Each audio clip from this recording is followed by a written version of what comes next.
Morgan Stanley himself says $7.5 trillion by 31, but these are all estimates. They have very, very rigid, couple of light pointers. When the markets go to 18.5, you have one of their commentators, Rhythm Desai, he says, India looking set for 80,000. That's the time you should be cautious. Then when the markets come to below 55, Jonathan Garner says, China looking much better. That's the time you should be bullish. So take contrarian views. Most of the experience I have from FIs or investment bankers are that they work for their salary. They don't work for you. By the way, the IMF has again come and said that India may be in the best place ever. Now, these are big institutions which talk, and obviously, rating agencies are generally paid to do their job.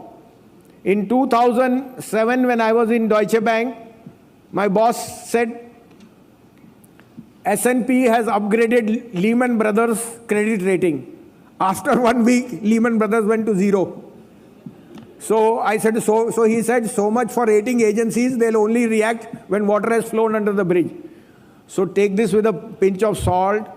Rating agencies, FI brokers are doing their diligence, but macros and micros are very far-fetched. You are at the ground level much superior to them.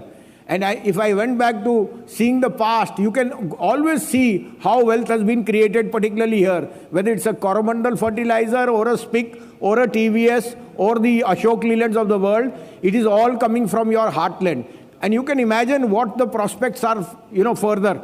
I used to track a stock called Madras Cement or Ramco Cement today, many years back. And that has turned out to be a 150 bagger. If you held it for 20 years. Who thought cement can be an outperformer?